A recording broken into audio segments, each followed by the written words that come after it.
Une momie tibétaine est dérobée par un fantôme au musée d'ethnographie. Le journaliste Alex Dorval, sa fiancée Elsa et Robert, le photographe, pensent trouver le fantôme cambrioleur dans un cirque, le cirque du Kraken, où se produit l'homme au rat. Pour Dorval, aucun doute possible. L'homme au rat, c'est Cornelius, le fils du baron de Nègredeuil, lequel rapporta jadis la fameuse momie tibétaine d'un lointain voyage. Le fils aura voulu reprendre un objet appartenant à sa famille. Mais il ignore quel danger représente la momie du chaman Chung. Le grand Sergio est le seul dompteur à oser entrer tout entier dans la gueule d'un lion. Un exploit qu'il réalise à présent devant vos yeux. Nom d'un fakir. Où est passé cet avorton de Cornelius? Ça va être à son tour d'entrer en piste. Monsieur le directeur, il n'est pas non plus dans sa roulotte. On a cherché partout, patron, même dans la cage des autruches naines, le bossier a disparu. Je n'en reviens pas. Comment ose-t-il? Il lui est peut-être arrivé quelque chose. Quelque chose de grave. Un accident, par exemple. Ce n'est pas une excuse. Je ne veux pas le savoir. Il s'est peut-être perdu dans le bois de Boulogne comme Dumbo. Si ton éléphant s'est sauvé dans le bois, c'est parce que tu l'avais mal attaché, pauvre andouille. Je vais voir s'il n'est pas avec ses rats derrière le chapiteau. Allez me chercher les clowns en attendant. Et si vous me trouvez cette rognure de Cornelius, dites-lui bien qu'il est viré. Eh ben, il n'y a pas que les animaux qui sont nerveux aujourd'hui. Il y a aussi les abrutis.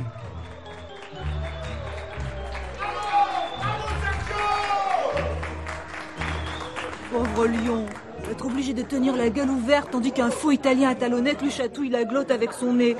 Quelle torture! Robert, tu me passes un beignet s'il te plaît? Tiens. Alors après les fauves, le programme annonce le célèbre numéro de dompteur de race avant. Enfin, je commençais à désespérer. Robert, il reste encore des beignets. Mesdames, messieurs, un incident indépendant de notre volonté ne nous permet pas de vous montrer le numéro suivant prévu à notre programme. Mince. Qu'est-ce que ça veut dire? Le jour de ma chance. Mais, rassurez-vous, vous ne perdez pas au change. Pour le plaisir des petits et des grands, voici Aldo et Lino, nos deux clowns. Ouais, des clowns, mon numéro préféré. Alex, il est arrivé quelque chose à Cornelius, j'en suis sûre. Il faut aller voir. Attendons le prochain entracte et nous irons nous promener côté coulisses. Mais qu'est-ce que tu caches dans ces coffres rouges? Mais rien, Lino, je t'assure.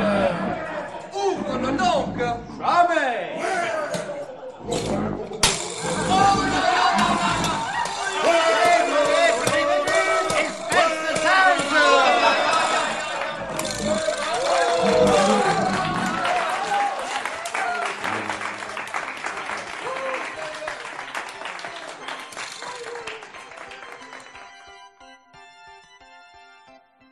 Oh, serait-il pas la belle Anastasia qui sort de sa roulotte?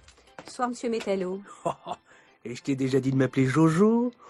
On a mis sa jolie robe à paillettes et le décolleté qui va avec pour le final. Voulez-vous bien vous ôter de mon chemin? Je voudrais descendre. Oh, Mazette, comment qu'on cause dans la prestidigitation? Dis-moi, le grand Ténébrax, qu'est-ce qu'il a appris comme nouveau tour à sa petite assistante? La brouette mexicaine, le tourniquet chinois. La chinois, vous n'avez pas le droit. Gouja. Oh, tu peux toujours crier, ma jolie, hein. Ton bossu viendra pas te sauver cette fois. Qu'est-ce que vous dites? Il a disparu, corps et âme.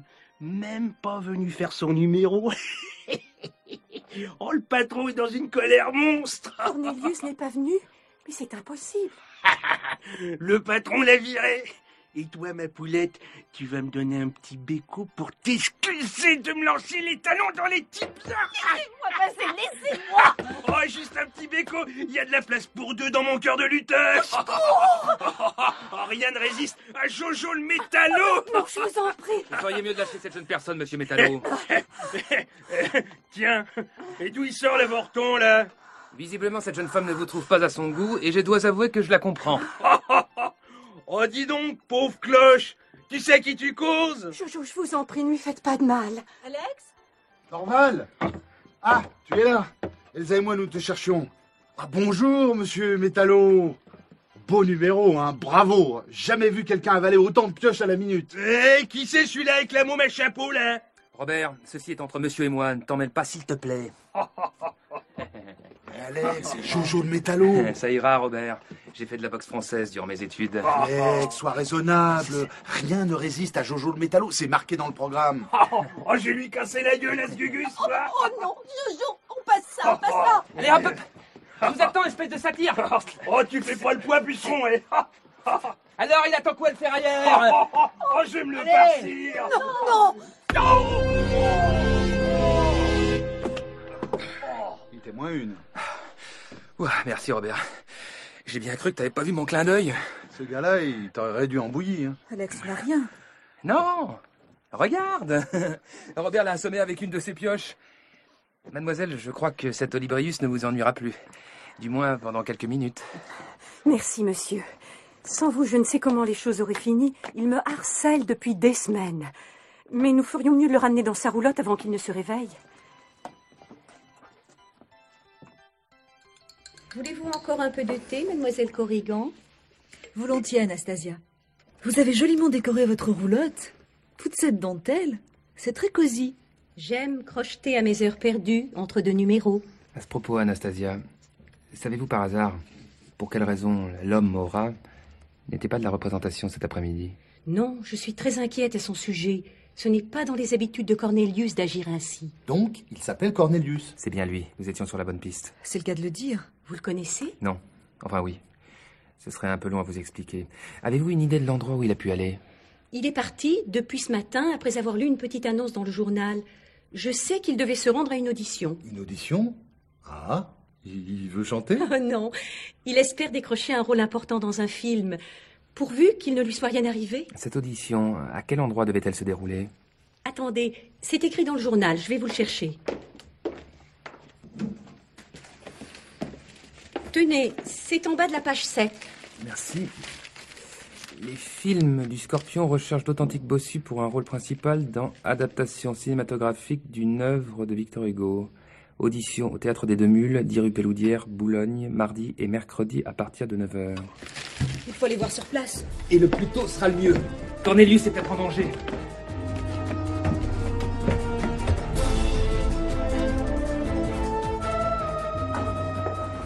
Bonjour. Bonjour. Qu'est-ce que ça sera pour ces messieurs dames? Un chocolat chaud, s'il vous plaît. Et un café. Dites-moi, patron. Mais ici, on m'appelle le DAB. Dites-moi, monsieur le DAB, pardon. On ne devait pas recruter des comédiens aujourd'hui, là, dans le théâtre en face? Ah, ça c'est fini hier. Mais vous auriez eu aucune chance. Ils voulaient un bossu. Et on en a vu défiler un paquet. À votre avis, vous pensez qu'ils l'ont trouvé, leur perle rare? Ça, je saurais pas vous dire. Faut demander au directeur du théâtre, monsieur Maillot, qui s'appelle. Comme un maillot. C'est lui qui leur a loué sa salle pour l'audition. Oui, mais le théâtre est fermé. Vous pouvez passer par la cour. Là-bas, derrière, c'est l'entrée des artistes. Le directeur est toujours dans son bureau à cette heure. Merci pour le tuyau, monsieur le DAB.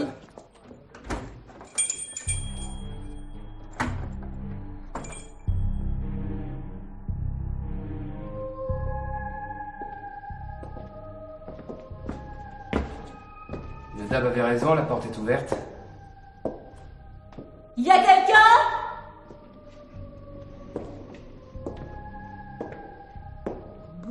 Lugubre. On n'y voit guère. Ce silence ne me dit rien qui vaille.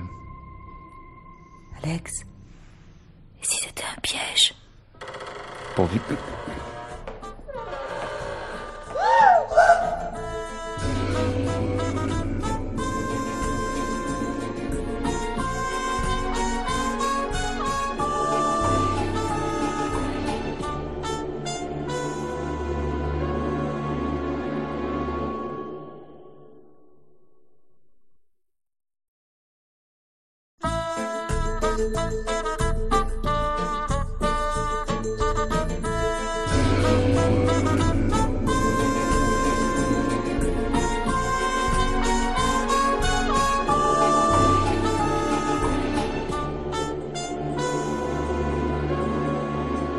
Alex Dorval soupçonne le bossu Cornelius Nègredeuil d'être le voleur de la fameuse momie du chaman Shunga.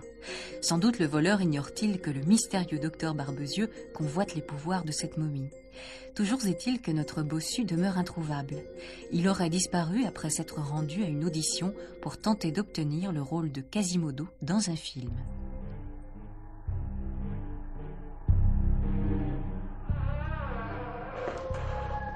Le patron du bistrot avait raison. L'entrée des artistes est ouverte. Boulogne, le théâtre des Deux Mules. Il y a quelqu'un? Oh, c'est lugubre cette salle. On n'y voit guère. Ce silence ne me dit rien qui vaille. Alex, et si c'était un piège? Pourvu que... Et dites donc, vous deux, là, c'est pas le moulin des Deux Mules, ici? Monsieur Maillot? À lui-même, qu'est-ce que vous voulez? Veuillez nous excuser, monsieur le directeur, mais nous venons au sujet de l'audition. L'audition? Mais vous n'êtes pas bossu. Il ne s'agit pas de moi, mais c'est pour ma fiancée. Quoi? Alex, qu'est-ce que tu... Elle est comédienne et on a pensé qu'il y aurait sans doute d'autres rôles à pourvoir dans le film. Franchement, je ne le crois pas. Remarquez, mademoiselle, vous auriez peut-être eu votre chance pour le rôle d'Esmeralda. Mais ne regrettez rien. Pour moi, des gens qui réservent une salle 2 jours et qui disparaissent au bout de 24 heures ne sont pas sérieux. Ce sont plutôt des branquignoles. Vraiment? Quand on veut se lancer dans une adaptation cinématographique de Notre-Dame de Paris, il faut tout de même avoir la carrure, n'est-ce pas? Cela va de soi. Figurez-vous que ce metteur en scène de pacotille ne connaissait même pas Daniel Darieux. Petite qui promet pourtant. Vous l'avez vu dans le bal? Oui, je veux dire pas récemment, non. Elle est parfaite. Je lui ai conseillé pour le rôle d'Esmeralda. Même Arletty et Lina Noro, il ne la connaissait pas. Mais j'aurais aussi bien pu lui proposer Pauline Carton, il n'aurait pas bronché. Étonnant. Non, croyez-moi, mes enfants, ce monsieur Gabriel... Gabriel, c'est le nom du metteur en scène? Oui, Abel Gabriel. Vous le connaissez, vous? Non, pas du tout. Jamais entendu parler. Croyez-moi, ce type est fait pour tourner des films comme moi pour m'occuper de dresser des puces savantes. Un rigolo. Bon, merci de nous avoir mis en garde, monsieur. Et ma chérie, si tu entends parler des films du Capricorne... Du Scorpion. Les films du Scorpion. Pardon. Si tu entends parler des films du Scorpion, chérie, tu sauras qu'il est inutile de perdre ton temps avec ces gens-là. Oui, chérie. Au revoir, monsieur Maillot. Au revoir et bonne chance, mademoiselle. Avec un tel physique, je ne me fais aucun souci pour votre carrière. Moi non plus. Merci, monsieur Maillot.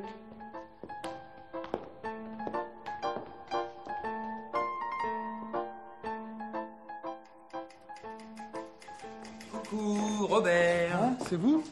Déjà de retour? Je peux m'asseoir? Enfin, je veux dire, où puis-je m'asseoir dans tout ce capharnaüm? Il y a un tabouret sous le bureau, à côté de la corbeille. Tenez, ma lady. Merci. Bureau de la revue des curiosités. Je parie que vous n'avez pas trouvé Quasimodo. Non. Je crains le pire pour ce pauvre Cornelius. Et toi, tu as du neuf concernant la société de production Les Films du Bélier? Du Scorpion, Alex. Les films du Scorpion. Moi, j'ai cherché un scorpion et j'ai rien trouvé. Ça n'existe pas. Et pourtant, je me suis farci tout l'annuaire professionnel. Que dalle. J'ai même mis Paul-Henri sur le coup. Le collègue des pages culturelles? Oui. La rubrique où sortir ce soir et j'ai dîné avec X. Il est formel, les films du Scorpion n'ont jamais existé. Une société fantôme? Diable. Ça sent le roussi. Résumons-nous. Cornelius lit une annonce dans Paris Presse concernant une audition et apprend que l'on cherche un bossu pour jouer Quasimodo au cinéma. Il se présente à l'adresse indiquée et depuis, plus de nouvelles. Tu veux dire que l'audition serait bidon, comme la société? Depuis, il y a ce metteur en scène, là, monsieur Gabriel. D'après le directeur du théâtre, il n'avait pas l'air de... Gabriel? Oui, Abel Gabriel. Il paraît que c'est... Abel Gabriel? Bon sang, mais c'est pourtant clair. Mais oui, t'as raison. Comment n'ai-je pas fait le rapprochement? Qu'y a-t-il? Abel Gabriel. La belle Gabrielle. Oh, la belle Gabrielle. La clinique de Barbezieux. Ça y est, le jeton est tombé. Barbezieux aurait donc enlevé Cornelius.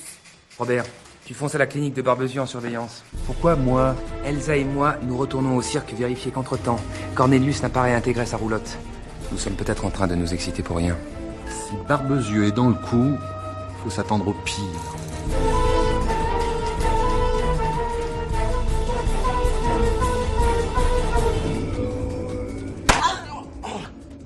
Alors, Tu vas te décider à parler, oui. C'est toi qui as volé la momie de Tchunga, hein?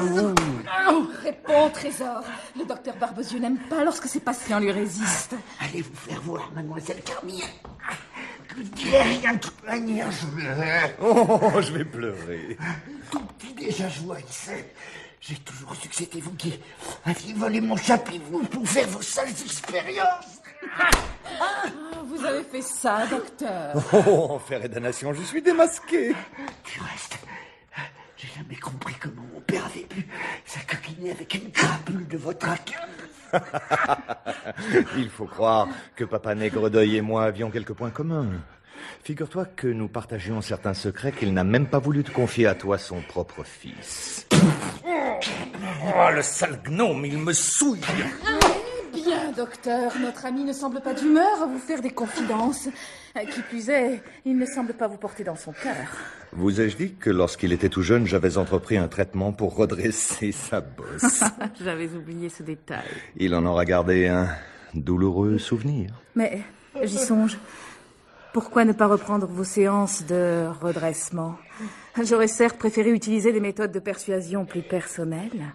On dit que les bossus ont des capacités étonnantes sur le plan...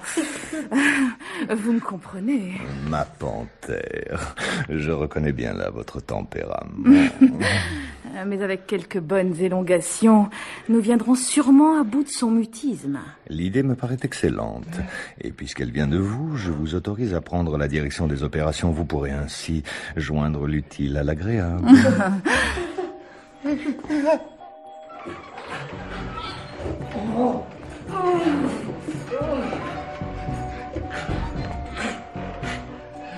Alors? Toujours rien. Ce damné bossu est aussi muet que Quasimodo. Peut-être qu'avec un poids sur le dos, le traitement serait-il plus efficace? Bonne idée. Pourquoi ne pas m'asseoir sur lui?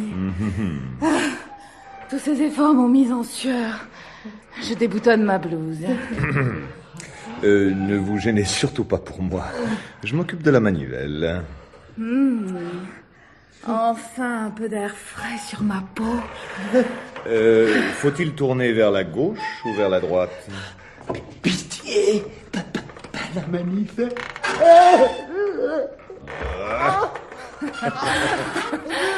Alors, mon tout beau, nous savons que tu as la momie. À vous donc. Où l'as-tu caché?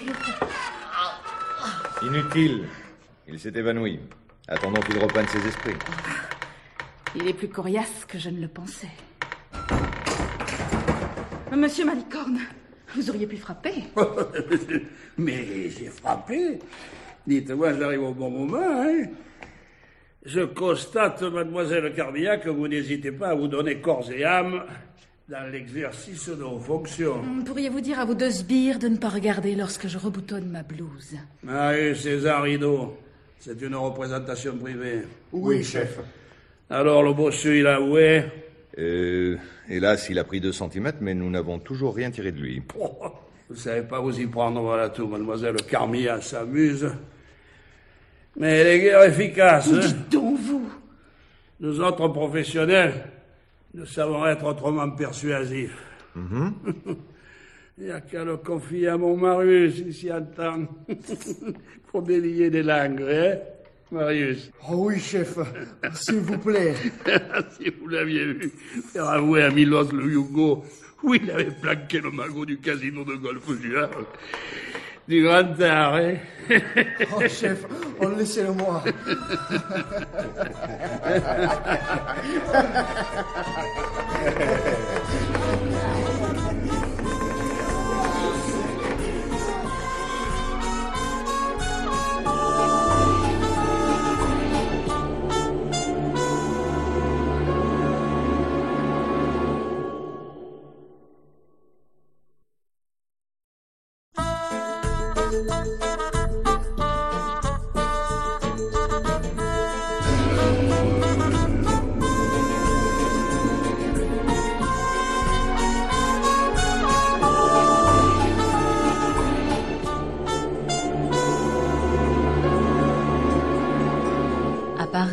Le journaliste Alex Dorval cherche le dresseur de rats du cirque du Kraken, Cornelius Nègredeuil le Bossu. Mais Cornelius est tombé entre les mains de l'infâme docteur Barbezieux, lequel n'hésite pas un instant à le torturer pour lui faire avouer où la momie du chaman Shunga est cachée. Cornelius sortira-t-il vivant de la clinique du docteur? Alors, tu vas te décider à parler, oui.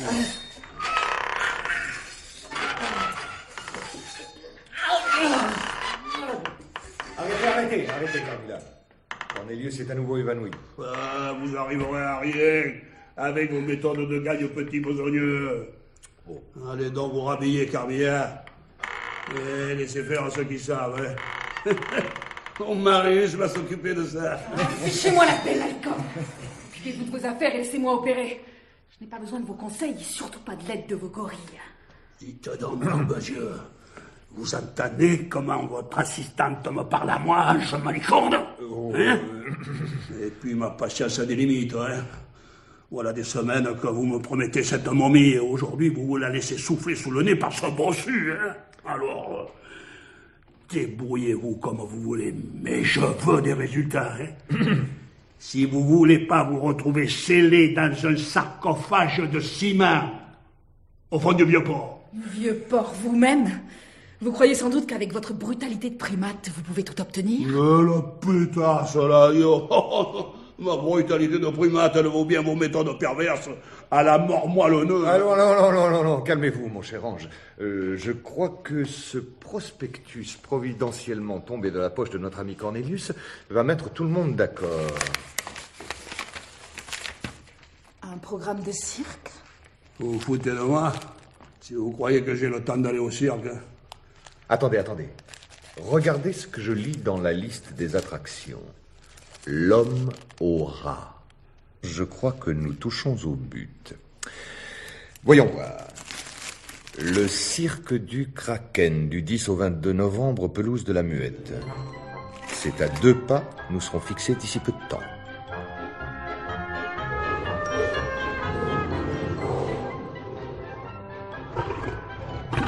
Cirque du Kraken. Anastasia? Ah, vous voilà enfin. Alors? Hélas, rien. L'audition à laquelle s'est rendu Cornelius est terminée hier. Mon Dieu. Mais peut-être est-il rentré au cirque entre-temps? Oui, c'est sûrement cela. Un échec l'aura déprimé, je connais mon Cornelius. Si ça se trouve, il est terré dans sa roulotte. Pensez bien que nous avons vérifié avant de venir ici. Non, Anastasia, Cornelius a bel et bien disparu. Mais c'est impossible. Il ne serait tout de même pas parti sans moi. Il m'avait promis. Promis quoi? De m'emmener. Il rêvait de quitter le cirque pour faire du cinéma. S'il décrochait un contrat, il avait juré de m'emmener avec lui. Je ne sais pas quel contrat il a pu décrocher, mais je crains qu'il faille s'attendre au pire. Que voulez-vous dire? Mon Cornelius serait en danger? Hélas, c'est plus que probable. Mon cher Cornelius. Anastasia, il faut que vous sachiez que les gens qui ont publié cette petite annonce ont inventé de toutes pièces cette société cinématographique pour recruter des comédiens. Des comédiens bossus. Mais dans quel but? Pour appâter Cornelius et le faire tomber dans un piège. Cornelius, dans un piège? Mais qui pourrait lui vouloir du mal? Si vous le connaissiez, vous n'iriez pas inventer des choses pareilles. Écoutez, Anastasia, nous pensons que Cornelius détient un secret, ou plus précisément un objet, que convoitent ceux qui l'ont enlevé. Vous êtes sûr qu'il ne vous aurait rien confié? Non, je ne vois pas. Vraiment? Voyons, Alex, n'insiste pas, tu vois bien qu'elle est bouleversée. Allez, Anastasia, nous retrouverons Cornelius, je vous le promets. Mais vous avez dit que vous soupçonniez des gens. Si vous savez qui a enlevé mon Cornelius, il faut prévenir la police. Et là, si nous avons des soupçons, voire des certitudes, cela ne constitue pas des preuves. Et sans ces preuves, jamais le commissaire Calisson n'acceptera d'entreprendre une perquisition à la clinique de la belle Gabrielle. Mais enfin, on ne peut tout de même pas rester sans rien faire. Il faudrait pouvoir pénétrer chez Barbezieux. Tu penses bien que cette fois-ci, ils vont être doublement sur leur garde? Anastasia, Ah, j'ignorais que tu avais de la visite. Entre, voyons. Mademoiselle Corrigan, Monsieur Dorval, je vous présente Monsieur Ténébrax, le roi de l'illusion. Enchanté. Très heureuse. Mes hommages, Mademoiselle Corrigan. Ravi de faire votre connaissance, Monsieur Dorval. J'ai beaucoup entendu parler de vous. Vraiment? Pensez donc, cette histoire de coffre rouge, là, sortie de nulle part pour disparaître dans le néant. Quel régal pour un illusionniste. Trop aimable. Mais je ne voudrais surtout pas vous importuner. Il est temps pour moi de m'éclipser. Une dernière chose, ma petite Anastasia, n'oublie pas que nous avons le numéro de la malle afghane à répéter. Entendu, Ténébrax, je te rejoins dans un moment. Oh! Mais bien sûr, la malle afghane. Cela me donne une idée. Ténébrax, reste un moment, veux-tu? Je crois que nous allons avoir besoin de toi.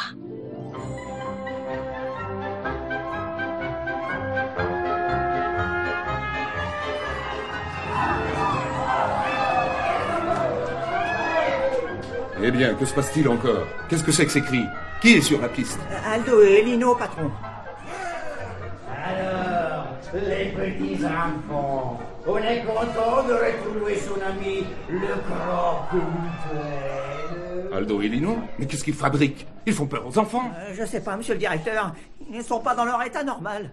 Et celle des Toto qui joue avec sa grand-mère, tu la connais, qui, Aldo? Si, Lino, mais nos petits amis ne la connaissent sans doute pas. Alors, la mère des Toto, elle lui dit: arrête de mettre tes doigts dans le nez de ta grand-mère ou je referme son cercueil. C'était donc nos amis écus, Aldo et Lino. À présent, sans plus attendre, place au fameux, au célèbre Sergio le Dompteur.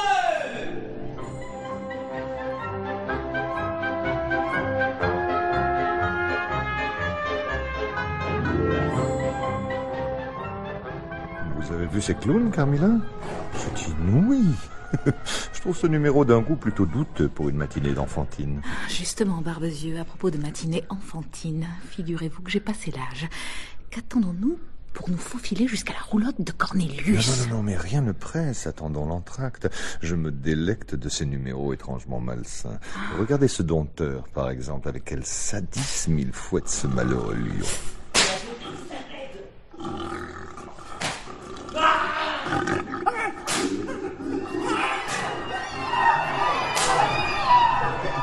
Bon sang. Vous avez vu, Carmilla? Ce Sergio a mordu le lion. Je n'en crois pas mes yeux. Regardez-le, la bouche dégoûtante de bave et de sang. Le voilà qui poursuit le lion jusque dans les coulisses. Sapristi, un vent de folie souffle sur ce cirque. 1000 milliards de trapèzes, qu'est-ce qu'ils ont tous aujourd'hui? Enchaînez, bon Dieu, enchaînez, le spectacle continue. Oui, patron, mais patron, le numéro suivant, c'est Cornelius, et il a disparu. De toute façon, je l'ai viré. Eh bien, le suivant? Le suivant, c'est Jojo le métallo, et il est cloué au lit avec une gastro. Comment? Lui aussi?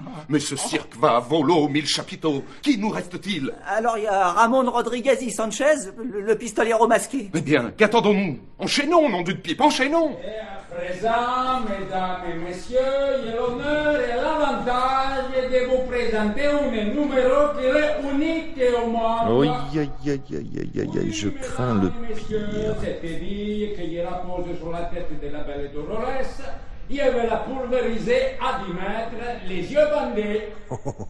Je ne veux pas voir ça. Eh bien, vous voyez, tout est redevenu banalement ennuyeux. Et maintenant, mesdames et messieurs, chers petits amis, voici Monique et son trapèze magique. Je déteste les numéros de trapèze. Chut, regardez donc ses jambes. Oh, ma parole, mais c'est Ramon Rodriguez qui revient sur la piste. Ça alors? Mais qu'est-ce qu'il fait? Il brandit son pistolet, il vise la trapéziste, il va...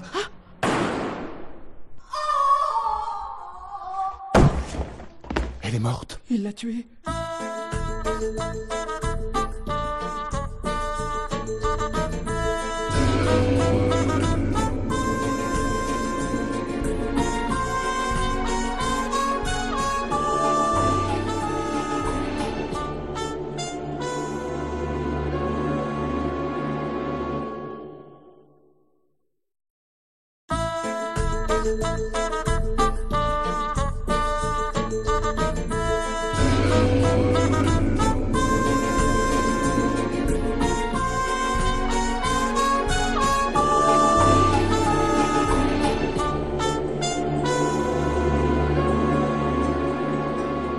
Tandis qu'Alex Dorval et Elsa Corrigan tentent de délivrer Cornelius le bossu des griffes de l'ignoble docteur Barbezieux, ce dernier se rend au cirque du Kraken pour assister à un spectacle désastreux.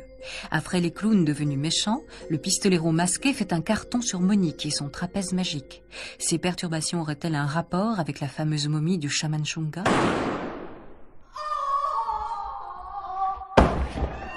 Elle est morte. Il l'a tuée. Vite, Carmilla. Profitons de la confusion pour nous glisser au dehors et aller inspecter les roulottes. Oui, docteur. Non, mais vous avez vu ça, Barbezieux?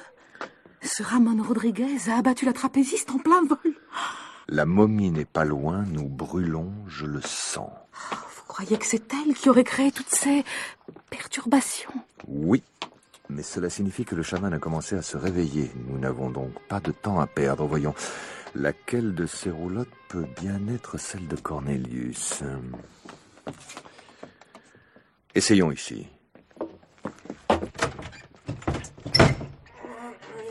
Qu'est-ce que c'est? Oh, excusez-moi.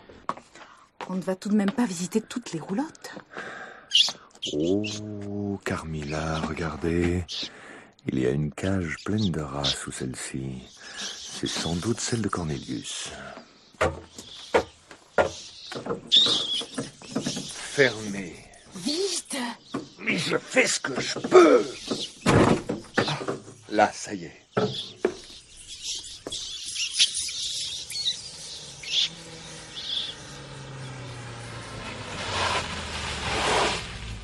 Suresnes, clinique de la Belle Gabrielle, tout le monde descend. Bon, souvenez-vous bien de vos rôles, surtout pas d'initiative personnelle. Pourvu que nous procédions ainsi que je vous l'ai indiqué, tout se passera bien. D'accord, Ténébrax. Mais il faudra souhaiter aussi que cette barbiche postiche ne me lâche pas en pleine représentation. Dis donc, Alex, tu devrais songer à t'en faire pousser une pour de bon. Cette allure de prince mauresque te donne une certaine séduction. Merci, Elsa. Dites aussi que sans barbiche, je... Bon, ça va, les tourtereaux. Vous ralentissez l'action, là, avec vos scènes de ménage. Monsieur Ténébrax vous attend. Tu as raison, allons-y. Donc, Robert, comme convenu, tu attends dans la camionnette. En cas de coup dur, tu te tiens prêt à démarrer sur les chapeaux de roue. Bien, mon commandant. Bon, nous y sommes. À partir de maintenant, vous me laissez diriger les opérations.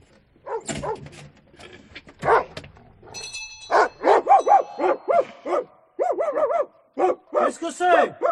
Qu'est-ce que vous voulez? Bonjour, mon brave. Je me présente, Ténébrax, le roi de l'illusion. Magie et prestidigitation à domicile.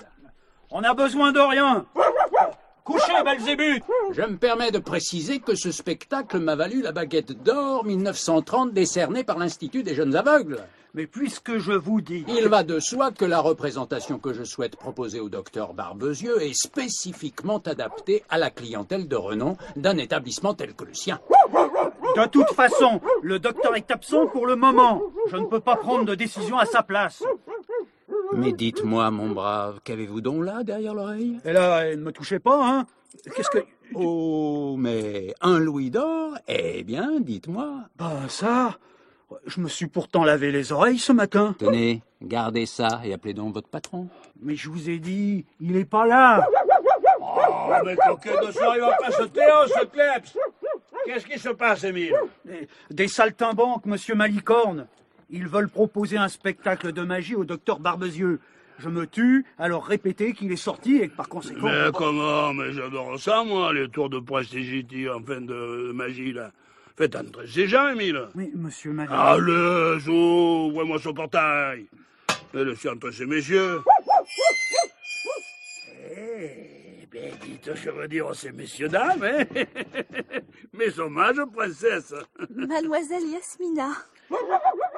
Marius, César. Oui, ils sont encore passés, ces deux inutiles. Bon, hein, vous voilà, allez-y. Aidez-les à transporter leur matériel à l'intérieur, hein, au lieu de regarder mademoiselle avec vos yeux de merlan fouille. Oui, chef. Bon sang, voici donc ce Malicorne. Assure-toi que ta voilette est bien en place, Elsa. Il ne s'agirait pas que ce type te reconnaisse. Ne t'inquiète pas. Depuis la dernière fois que ce vieux babouin m'a vu, ce n'était pas précisément mon visage qui l'intéressait. En tout cas, nous avons une chance inespérée. Barbezieux s'est absenté et Carmilla sans doute aussi. Oh, c'est lourd ce machin-là, hein? Ah, la Malefgan, attention mes amis, c'est une pièce unique au monde, là. Posez-la ici en attendant. Oh, À présent, cher monsieur, si vous pouviez avoir l'obligeance de mettre à notre disposition une salle assez spacieuse pour accueillir les pensionnaires. Il faudra aussi des chaises, bien sûr, ainsi qu'un paravent et une tenture. Pas de problème, pas de problème. Émile va s'occuper de tout ça, vous entendez, Émile? Ouais. Allez, mettez-vous immédiatement à la disposition de monsieur Télémax. Ténébrax. Oui, c'est ça, si vous voulez. Allez-y, on se grouille, hein? Allez, je me la dis, moi, hein, que le spectacle commence.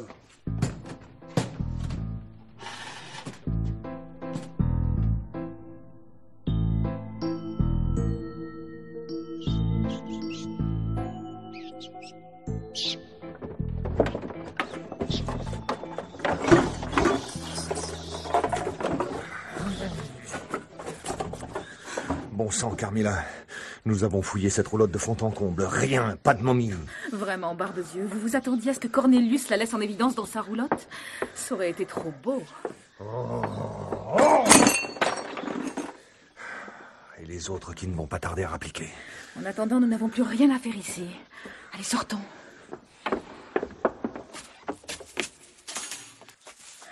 Et où chercher à présent? Cornelius peut avoir caché cette momie n'importe où. En tout cas, si vous avez l'intention de sonder aussi la roulotte des tigres, ne comptez pas sur moi. Ah, mais j'en rage! Dire que nous touchons au but. Nous brûlons, j'en suis sûr, nous brûlons. Moi, je dirais plutôt que nous gelons. Regardez cette baraque foraine. Elle est entièrement couverte de givre. Ah ouais? Ça alors? Elle n'abrite pourtant pas les ours polaires. Non, c'est le cabinet des curiosités anatomiques du docteur Kill. Oh, c'est incroyable. Et il y a même des stalactites de glace qui pendent du toit. Nous avons beau être en novembre, il fait tout de même 10 degrés. Mais alors... Ah! Carmilla! Eh bien, quoi? Mais bien sûr, c'est ça! Quand je vous disais que nous brûlions... Expliquez-vous, Barbezieux. La momie, c'est elle qui provoque ce phénomène paranormal. Souvenez-vous, cette tempête de neige en plein musée du Trocadéro. Vite, entrons. Oui.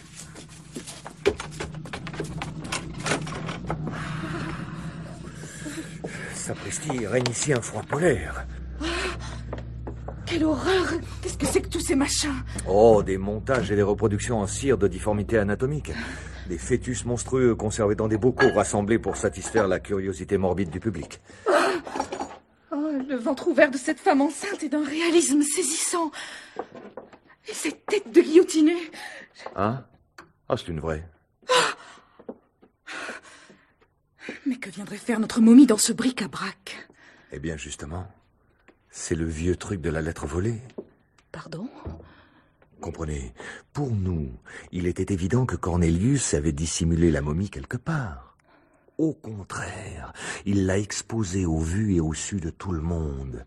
Et où une relique macabre passerait-elle plus inaperçue qu'ici même, au milieu d'autres reliques macabres? Bien sûr. La momie est ici, tout près. Ah, si seulement ces vitrines n'étaient pas couvertes de givre. Barbezieux, ça y est, je l'ai trouvée. C'est bien elle. Enfin. Carmilla, je vous présente le Chunga Rinpoche. Enchanté. Que l'on dit être la 7e réincarnation de Chung-Yogot. Chung-Yogot? Oui, Chung-Yogot, le démon des morts. Et il est à moi. À moi. À moi seul.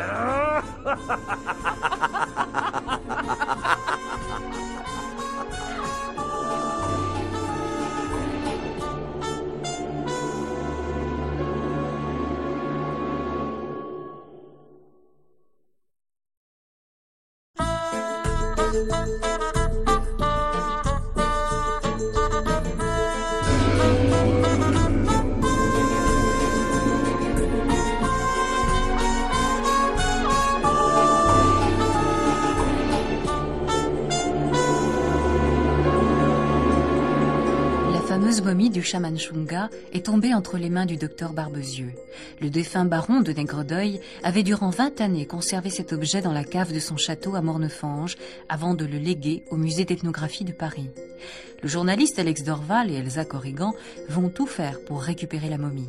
Il leur faut d'abord délivrer Cornelius, le bossu, le fils du baron de Négredeuil. Pour le sortir de la clinique du docteur Barbezieux, rien ne vaut un numéro de magie avec le grand Ténébrax.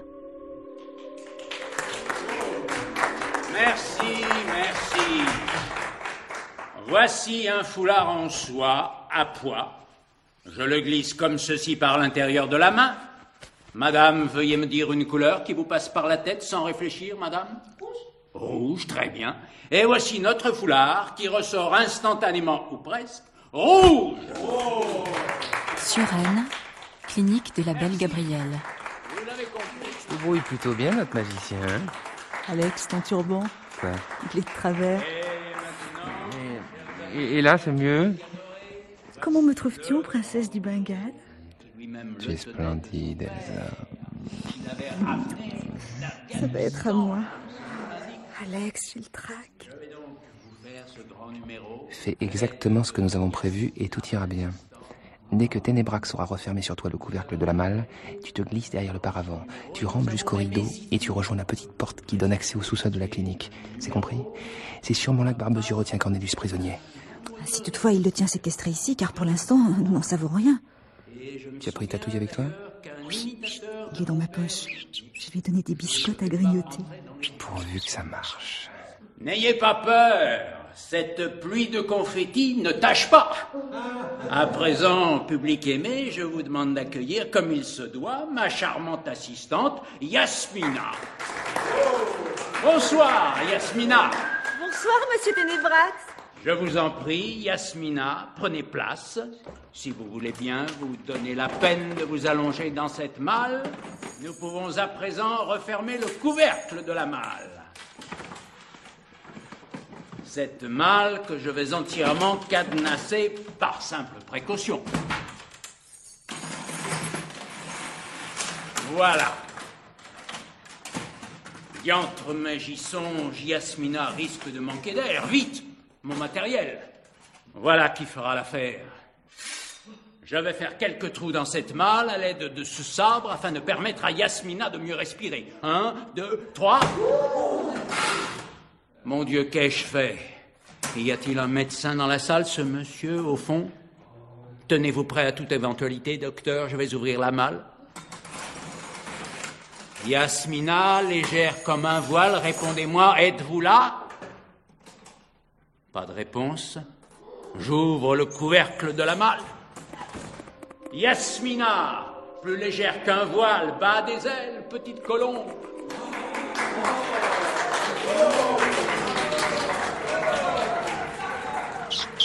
Nous y sommes. Chut, tatouille, tu vas nous faire repérer. Voyons la ficelle autour de ta patte. Elle tient toujours parfait. Tatouille, à toi de jouer. Montre-moi le chemin. Conduis-moi à ton maître. Allez, avance, petit rat. Nous devons retrouver Cornelius avant la fin du numéro.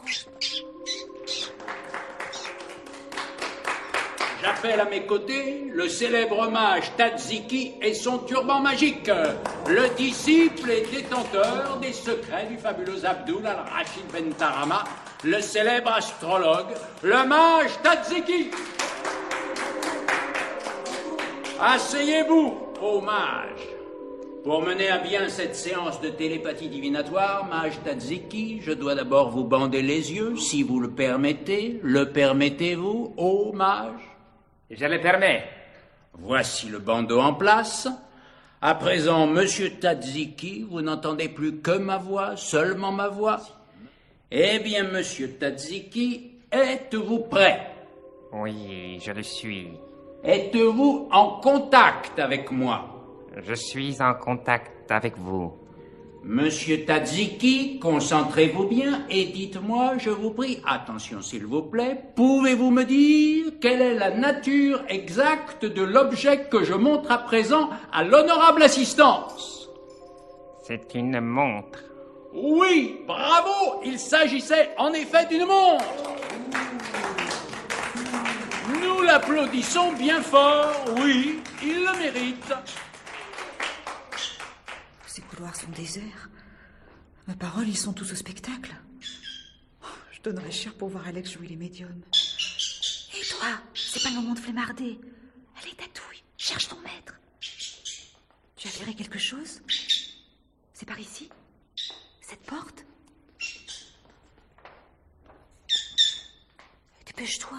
Si je suis pas là pour le final, nous courons à la catastrophe. Tatouille, tu as senti quelque chose? C'est cette porte qui t'intéresse, finalement. Bon, attends. Allez, pousse-toi un peu. Fermé. Heureusement, Ténébrax m'a confié son passe-partout. Chut, ça vient, Tatouille, ça vient. Voilà. Cornelius, c'est vous. Cornelius, réveillez-vous. Qui êtes-vous? Que voulez-vous? Je suis venu vous aider à sortir d'ici. Pourquoi portez-vous un costume de princesse? Ce serait trop long à vous expliquer. Venez. Oh, mais c'est Tatouille. Oh, mon rat, Tatouille, mon meilleur ami. Là, plus tard, les effusions. Nous n'avons pas de temps à perdre. Allez, suivez-moi. Qu'y a-t-il? Oh, les ordures. Ils vous ont torturé. C'est mon dos. Mais je crois que je peux marcher. Ils ont essayé de redresser ma bosse. Appuyez-vous sur moi.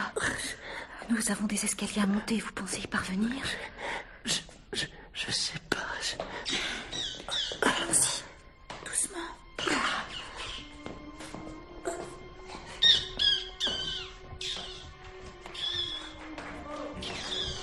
Mais à présent, monsieur Tadziki, la question à laquelle vous êtes le seul à pouvoir répondre, cette question angoissante que le public se pose, je vais donc vous la poser. Monsieur Tadziki, savez-vous où se trouve actuellement ma très chère et ô combien précieuse assistante, j'ai nommé mademoiselle Yasmina? Le savez-vous? Oui, je le sais. Pouvez-vous la voir? Oui. Alors dites-nous, je vous prie, où exactement se trouve mademoiselle Yasmina? Mademoiselle Yasmina se trouve... Oui, monsieur Tadziki, où se trouve-t-elle? Au fond de la salle. Mais Seigneur, je la reconnais, mais oui, c'est bien elle, c'est Yasmina. Yasmina, que j'invite à me rejoindre sur ce podium sous vos applaudissements. Yasmina, qui va à présent libérer le mage Tadziki de son bandeau magique. Elsa, j'ai bien cru que tu ne viendrais jamais. J'ai dû allonger la sauce. Désolée, Alex, mais ça a été plus long que prévu. Cornelius, tu l'as trouvé? Tu poses beaucoup de questions pour un mage. Et je voudrais, pour achever ce numéro, vous remercier chaleureusement, public aimé, et vous offrir cette pluie de confettis.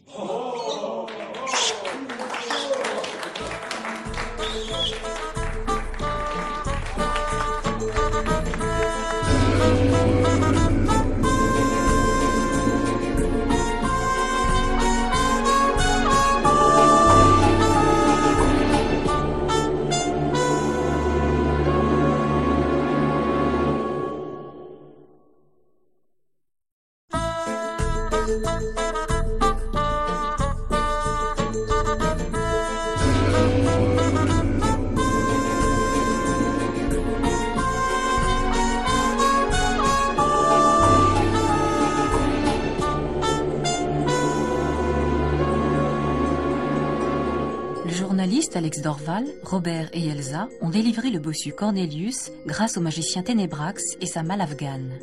Cornelius, le dresseur de rats du cirque du Kraken, était retenu prisonnier dans une clinique par le terrible docteur Barbezieux.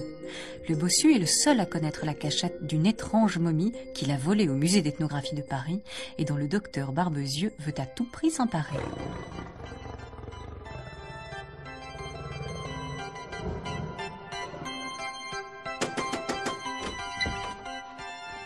Anastasia, ma bien-aimée.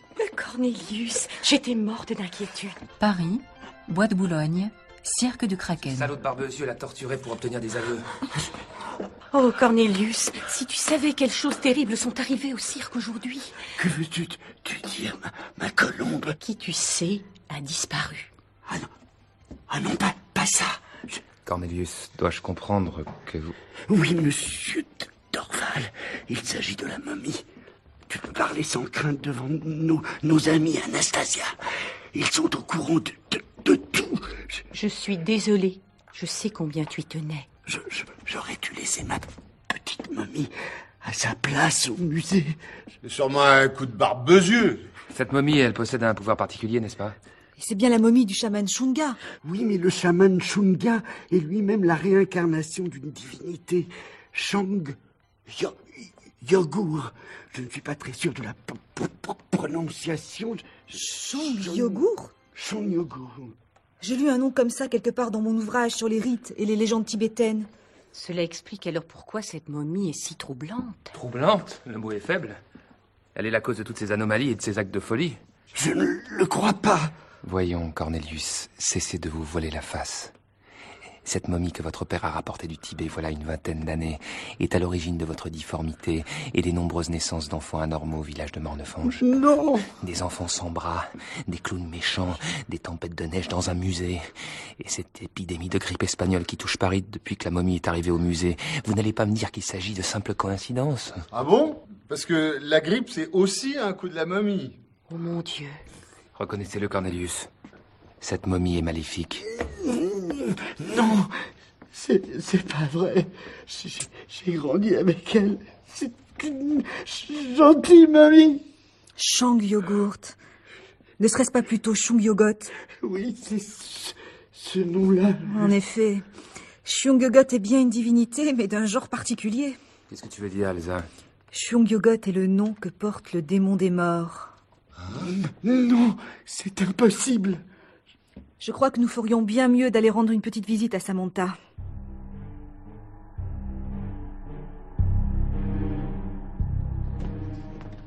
Asseyez-vous, je vous en prie. Il doit y avoir assez de fauteuils crapauds pour tous. Neuilly, 5 avenue Philippe Le Boucher. Vous m'excuserez si je ne vous propose rien à boire, mais les domestiques ont fini leur service. Mademoiselle Corrigan, puis-je voir le livre que vous avez apporté? Bien sûr, vous en êtes l'auteur, madame. Il ne me quitte plus depuis des semaines. Merci. Oui, en effet, il s'agit de mon premier ouvrage sur les rituels mortuaires tibétains. Le 2e tome est plus complet. Que savez-vous à propos de Shung Yogot? Ce qu'en dit la légende tibétaine rapportée dans votre livre. En l'an 435, avant l'introduction du bouddhisme au Tibet, le démon des morts avait répandu famine et épidémie dans le pays, plongeant ses habitants dans la terreur. Un chaman, il s'agit donc de Shunga, avait réussi à conjurer le démon en l'invoquant, s'offrant comme réceptacle et attendant que le démon l'investisse pour se suicider et ainsi enfermer la bête dans son corps. Pour éviter toute réincarnation, un autre chaman avait verrouillé l'esprit maléfique grâce au rituel de la langue coupée. C'est quoi, le rituel de la langue coupée? Visiblement, ce verrouillage n'a pas bien fonctionné. En effet, le temps passant, il s'émousse et le pouvoir de la divinité peut réussir à traverser l'enveloppe protectrice. 18 000 lunes sont nécessaires pour une complète libération de l'esprit maléfique. 18 000 lunes? Grosso modo, ça nous met à combien d'années après l'an 435? 1935. Le réveil de la momie serait total en 1935. Soit dans un peu plus d'un mois.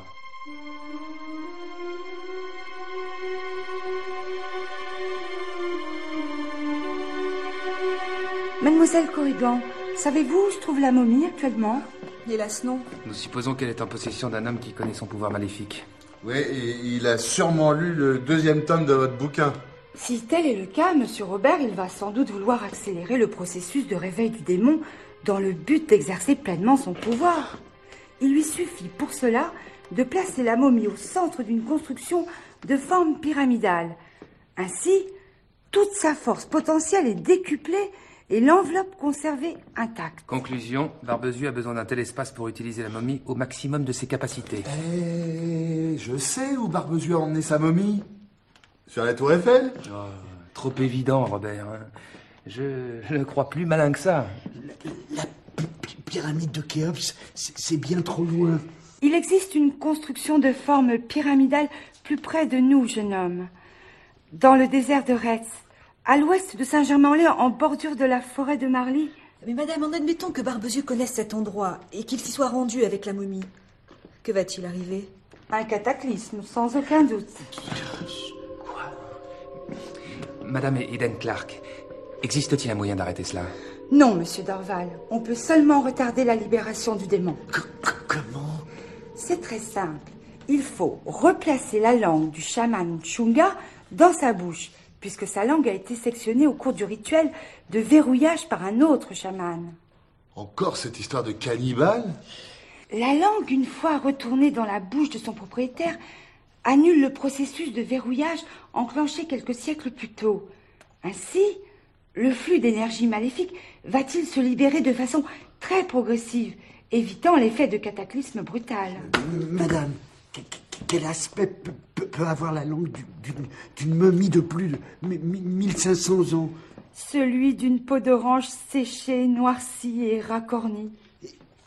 Et ce que nous cherchons pourrait-il ressembler à ça? Montrez, jeune homme. Oh, c'est bien un morceau de langue momifiée. Il était dans le porte-amulette en cuir de Cornelius. Je le porte ainsi autour du cou depuis que je suis tout bébé. Mon père m'a dit que cela me porterait chance.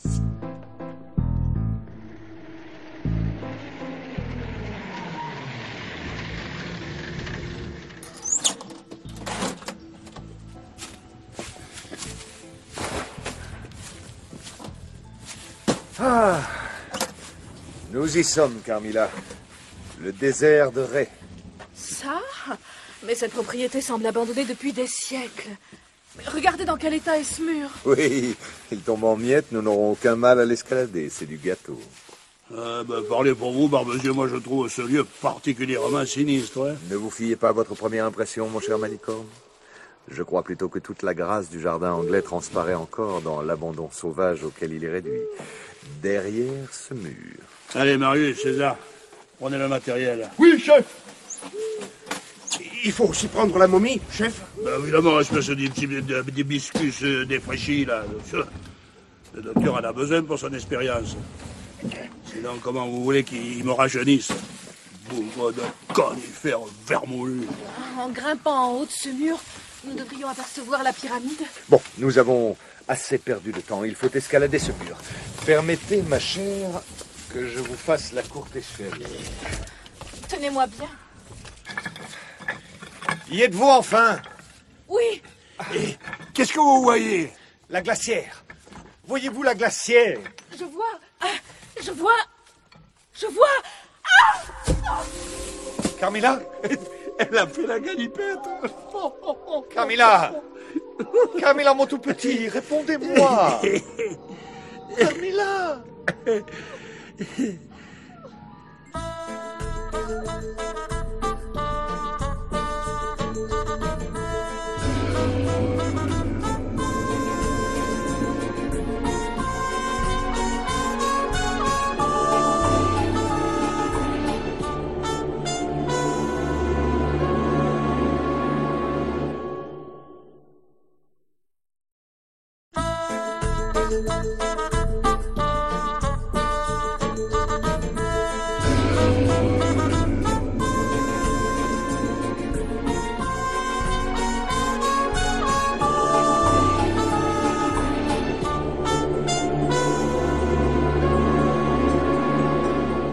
La fameuse momie du chaman Chunga, dérobée au musée d'ethnographie, s'avère contenir l'âme d'une divinité tibétaine, celle de Chung Yogot, le démon des morts. Le docteur Barbezieux ayant réussi à s'emparer de la momie, il s'apprête à utiliser les terribles pouvoirs du démon et ainsi expérimenter une méthode de rajeunissement révolutionnaire sur son complice, Ange Malicorne. Pour cela, il lui faut accélérer le processus d'éveil de la momie. Alex Dorval arrivera-t-il à temps pour neutraliser Barbezieux ?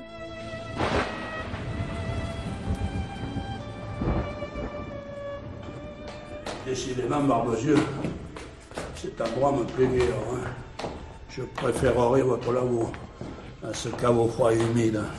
Détrompez-vous, Malicorne.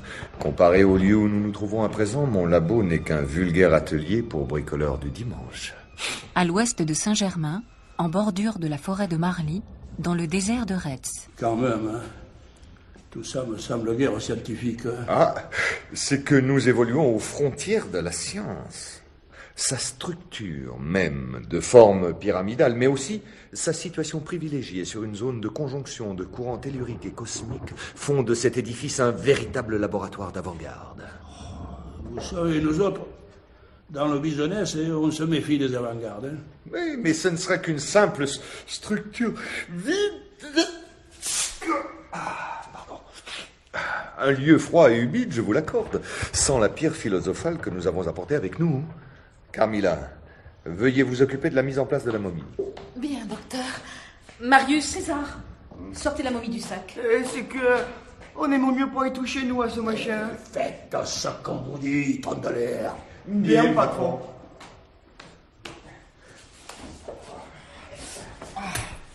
Non, un peu plus à gauche. Plus à droite.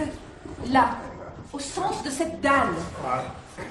Oui, il faut que la momie se trouve placée au centre géométrique de la pièce, à la verticale même de la pointe de la pyramide. Voilà. Stop. Vous y êtes. Mais qu'est-ce qui se passe? Eh oui, c'est quoi ce bruit bizarre là, Barbezieux? Regardez. Une espèce de luminescence verdâtre irradie de la momie. Mais c'est cette lumière. Oh, putain, mais tout ça me plaît guère, moi. Que signifie cette fantasmagorie là? Cela signifie que tout marche comme prévu. La momie potentialise la conjonction des forces dont je parlais tout à l'heure. Oh, moi j'y comprends rien, moi, con. C'est la conjonction de ces forces, décuplée par la concentration phénoménale des flux vitaux accumulés depuis des siècles dans la momie du chaman, qui va permettre d'inverser le processus de vieillissement de vos cellules. Bon. En clair, la momie du chaman va fonctionner comme une pile à rajeunir. Ah bon, comme ça va. Le temps de raccorder quelques branchements et nous pourrons commencer. Carmilla, passez-moi la valise de matériel, je vous prie. Tenez, docteur. Merci, ma chère. À l'aide de ces deux pinces crocodiles, je connecte les deux câbles aux oreilles de la momie. Là. À l'autre extrémité, ce casque hérissé d'électrodes que je vais placer sur votre tête, mon cher Malicorne, de manière... Et là, on n'est pas question. Mais enfin... Mais pas question, je vous dis, qu'est-ce qui me prouve que c'est pas dangereux, votre truc? Vous avez déjà essayé? Eh bien, à vrai dire, non. Oui, mais... alors, vous voyez bien, vous voudriez que je fasse le cobaye, moi, des rumeurs, il est un peu fada, lui. Non, écoutez, Rien du tout. On va d'abord faire un essai, hein. Tiens, Marius. Oui, patron. Amène-toi et mets ça sur ta tête. Mais chef, vous avez dit vous-même que ça risquait d'être dangereux. Mais dangereux pour moi. Allez, zou. Et pourquoi pas essayer sur César, hein? Ça va pas, non? Ça suffit. Marius, exécution. Ah, on ne dit pas ça, patron. De toute façon, le docteur vous a dit qu'il n'y avait rien à craindre. Tenez, Marius. Approchez. À présent, je n'ai plus qu'à tourner le curseur de ce potentiomètre. Attention, nous vivons un moment historique. Chef... Regardez, Carmilla. Ça marche. La luminescence verte se transmet progressivement à Marius. Marius, tu es tout vert. Qu'est-ce qui se passe? Je sens des piquements de partout. Au secours. Patron, sortez-moi de là. Mais tais-toi donc, Henri, on te dit que tu vis un moment historique. À présent, Marius, écoutez-moi bien. Vous allez compter jusqu'à 10. Jusqu'à 10? Oh, eh oui, oh, Marius, tu sauras? Allez-y. 1, 2, 3, 4, 5, 6, 7. Ça alors, sa calvitie laissé disparaître. Ça marche. Barbezieux, vous avez réussi. Il rajeunit à vue d'œil. Oh, Dius. C'est terminé. Vous pouvez lui ôter son casque, Carmilla. Marius, tu te sens bien? Un petit cabanon, pas plus grand qu'un mouchoir de poche. C'est extraordinaire. Il a rajeuni d'au moins 20 ans.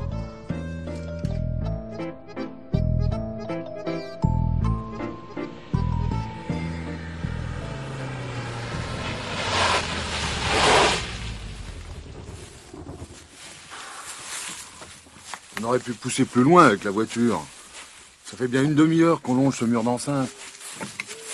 Là-bas, j'aperçois quelque chose. Cette étrange lueur verte. Et juste au-dessous, la pyramide. Bon, alors, Barbezieux, qu'est-ce que vous attendez? Eh bien... Allez-y, vous, passez-moi ce casque. À votre tour de rajeunir. Bon. 1, 2... 3, 4, 5...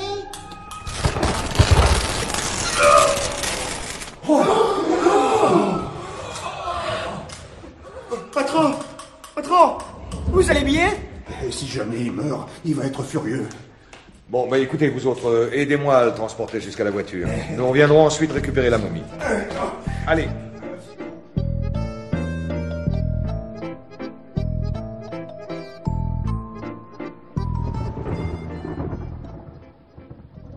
Attention, les voilà qui sortent. C'est le moment ou jamais d'intervenir. Ils ont laissé la momie à l'intérieur de la pyramide. On fonce la récupérer avant qu'il ne soit de retour.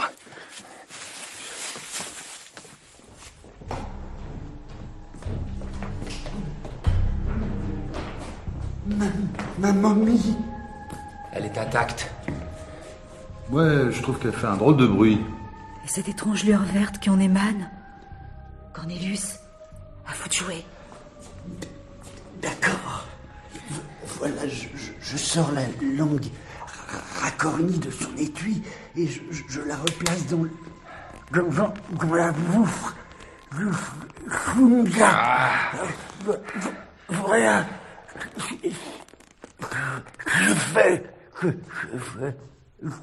L'étrange bourdonnement a cessé. La luminescence verte également. Le truc a marché? Ah, tant mieux.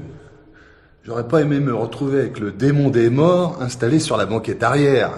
Ah oui, mais ce n'est que partie remise. D'après Samantha Eden Clark, nous venons d'enclencher un processus irréversible. En effet, nous n'avons que 28 jours pour apporter cette momie dans le monastère de Kulung Botang. Le compte à rebours a commencé.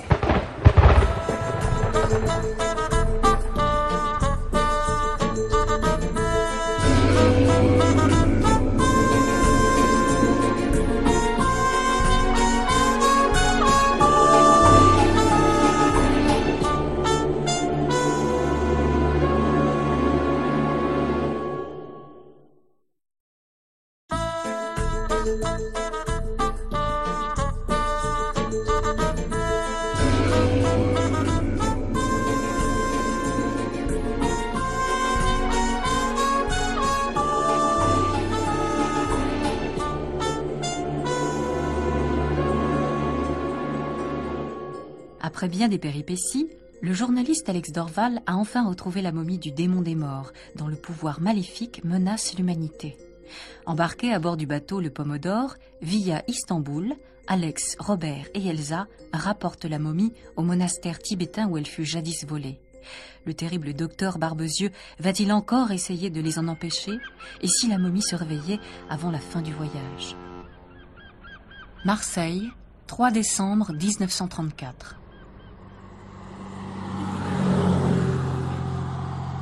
Émile, plus vite! La momie va nous échapper, imbécile! Les quais! Enfin, nous y sommes! Plus vite! Plus vite! Je fais ce que je peux! Ah! Un camion devant!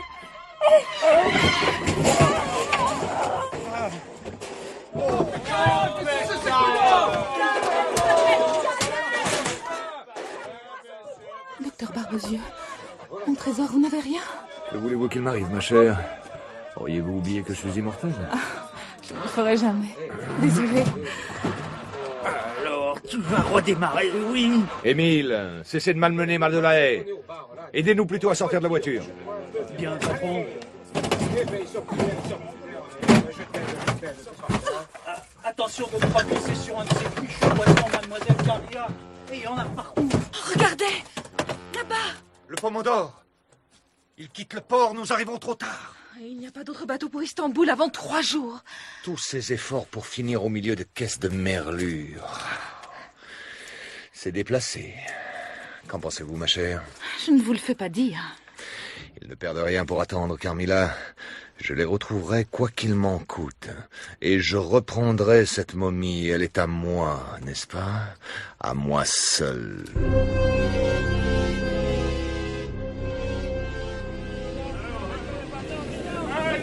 Messieurs, on se calme. Un peu de diplomatie, que diable.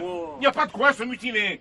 Nous allons trouver une solution. On n'ira pas le chercher, votre salami, capitaine. On ne va pas finir congelé comme les autres, ouais, il a raison. Moi, je ne sens pas. Il n'y a qu'à y aller, le capitaine. Moi, j'y vais pas.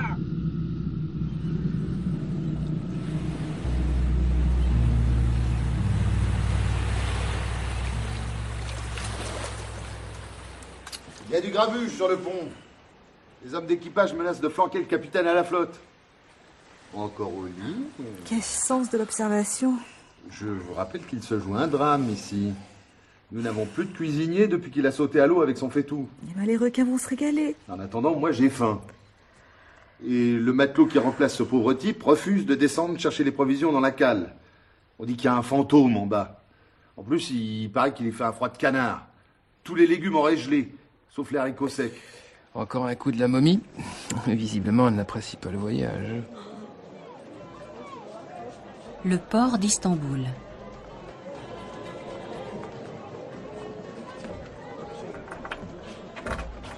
Un peu plus sur la gauche. Voilà. Étrange. Ça pue, oui. Ouais. Pourvu que la momie n'ait pas souffert du voyage. Je vais en avoir le cœur net. Robert, aide-moi à soulever le couvercle. Quoi? T'es fou? Au milieu de cette foule, personne ne nous prête attention. Si tu le dis. Ah, c'est bien ce que je pensais. Qu'y a-t-il? Refermons ça tout de suite. Quelle odeur fétide. Faut mettre cette caisse à l'abri de la chaleur et de la lumière le plus vite possible. Dorval. Bob, par ici. Ton ami nous a trouvés, je crois. Il sait qu'on transporte une momie qui pue et menace de détruire l'humanité.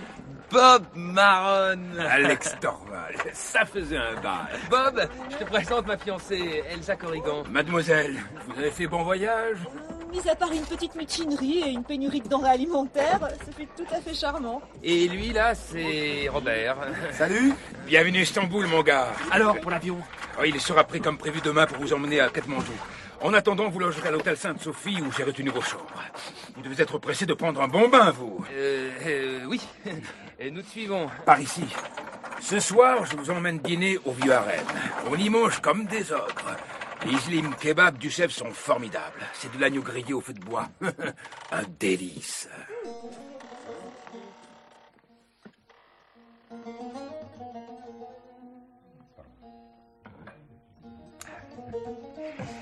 Alors, Miss Corrigan, vous ne reprenez pas de kofté? Ces boulettes de viande et yaourt sont excellentes, monsieur Bob, mais je ne voudrais pas abuser des bonnes choses. Alors vous, monsieur Bob, vous faites quoi dans la vie? Mais Dorval ne vous l'a pas dit. Je vole. Pardon? Non, Bob est aviateur. Il a d'ailleurs créé sa propre compagnie de transport commercial ici, à Istanbul. Et ça marche bien, vous êtes content? Disons que je balade un peu partout ce qu'on me demande de transporter sans trop poser de questions. Bon. Ça doit être un métier passionnant. Ouais, Bob le casseur. C'est comme ça qu'on m'appelait à l'armée. Je cassais les trains d'atterrissage. J'imagine que depuis, vous vous êtes quelque peu amélioré. Non, mais j'ai appris à réparer. Sacré Bob. Allez, faites passer la bouteille de Bouzbagui, l'aviateur. Monsieur Bob, puis-je savoir qui pilote l'avion qui doit nous emmener demain à Katmandou?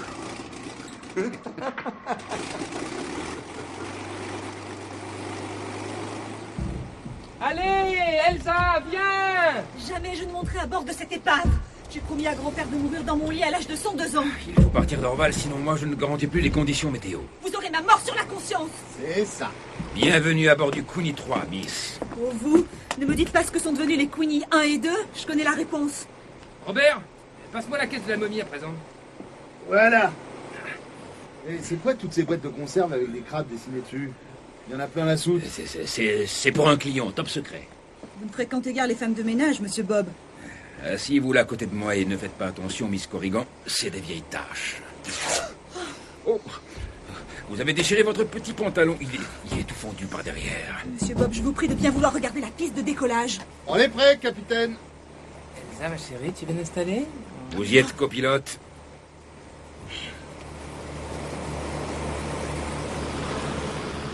Mesdames et messieurs, dans quelques heures, nous atterrirons à Katmandou. Chut. Elsa s'est endormie. À propos, elle s'est montée à cheval, ta fiancée? Pourquoi? Parce qu'une caravane de mulets de yak vous attend à l'aéroport pour vous conduire à travers le massif montagneux jusqu'au monastère de Kuluk-Botang. Madame Eden Clark est bien arrivée, pourquoi pas moi? Elle dormait pas. Bizarre cette perturbation. Attention, ça va un peu secouer. Pourquoi avez-vous dit bizarre? Moi, j'ai dit bizarre. Dis-moi, Bob, il n'est pas chauffé ton zinc? Ouais, on se gèle à l'arrière. Je comprends pas. La température extérieure est descendue d'une dizaine de degrés en quelques instants. Bon sang!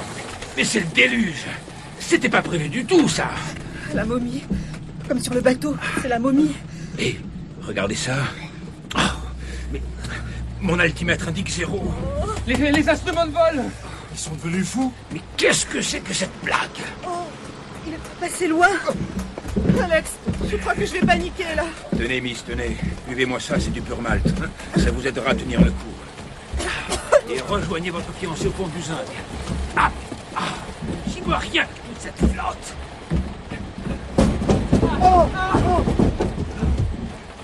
Bob, qu'est-ce qui s'est passé? Sacré bon sang de bon Dieu. Quelque chose a surgi sur la droite. Nous survolons le Tibet. Non, pas le moteur. Surtout pas paniquer. Alex, j'ai les pieds gelés. Serre-toi contre moi. Nous avons de gros ennuis, les amis. On avait deviné? Ouais. Oh! Non, d'un Delco. Je ne peux plus contrôler l'appareil. Nous allons nous écraser, je vous l'avais dit. Elsa, mon amour. C'est cette saleté de momie qui fiche la pagaille.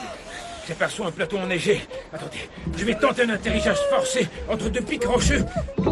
Accrochez-vous et bonne chance!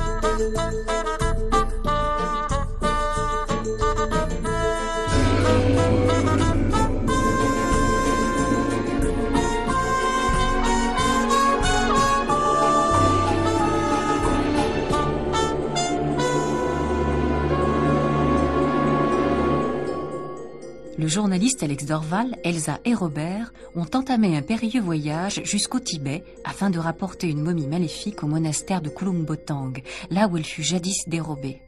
Seulement, le démon emprisonné dans la momie se réveille et manifeste son pouvoir maléfique. Alors qu'ils volent en direction de Katmandou, leur avion est pris dans une violente tempête. Le pilote, Bob Marron, perd alors le contrôle de son appareil qui finit par s'écraser sur l'Himalaya.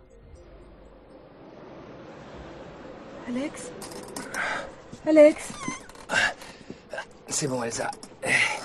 Rien de cassé, je crois. Robert? C'est bien comme ça qu'on m'avait dépeint le paradis. Tout blanc. Bon sang. Heureusement que Bob est un as du pilotage. Chapeau, mon vieux. Réussir à poser l'avion sur ce plateau enneigé, coincé entre deux apics rocheux, il fallait... Bob? Inutile. Il est mort. Bob? Eh ben, nous voilà dans un joli pétrin, craché en plein Himalaya et plus de pilote pour faire redécoller le zinc. De toute façon, l'avion est fichu. Même Bob n'aurait rien pu faire. Mais alors? Alors, à moins d'un miracle, je vois pas ce qui pourrait nous sortir de là. En plus, il fait un froid polaire. Mais enfin, c'est pas possible. On ne va tout de même pas se laisser mourir de faim sans rien tenter. Oh! Regardez! Ces silhouettes en haut de la crête! Qu'est-ce que je vous disais? On vient à notre secours! Ah, les braves gens! Dans mes bras! Comment dit-on je vous aime en tibétain? Bon sang, mais il nous tire dessus! Ton salopard en tibétain. Des pillards Kouloug. J'ai lu dans mon livre sur le Tibet que la région en était infestée. T'aurais dû nous le dire plus tôt. On aurait choisi un autre lieu de villégiature. Abritez-vous! On va tout de pas rester là à se faire canarder. Robert a raison. Il commence à se déployer pour encercler l'avion. Réfugions-nous dans cette brèche qui s'ouvre là-bas, à flanc de montagne. Nous y occuperons une position plus favorable. Favorable à quoi? On n'a même pas d'armes pour y poster. Attention, à 3, on fonce. 1, 2, 3.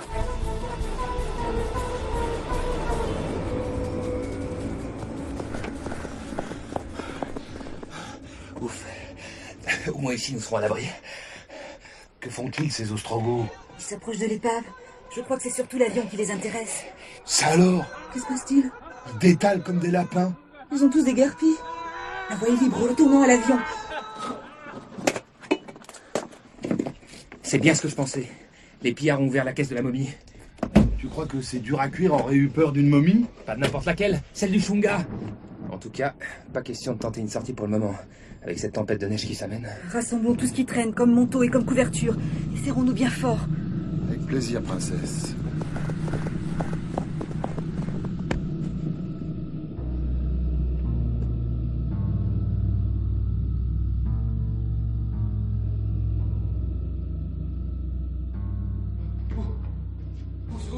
Où suis-je? Ah! Cette horreur grimaçante. Ça y est, nous sommes en enfer. C'est...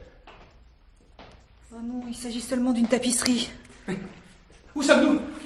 Alors, les tourtereaux, enfin réveillés? Robert? Plutôt sympa, ces monastères tibétains. J'ai eu droit à un bain de pieds chauds pour soigner mes engelures. Par contre, leur thé au beurre rance, merci bien. Parce que nous sommes dans un monastère. En tout cas, c'est plein de moines. Regarde.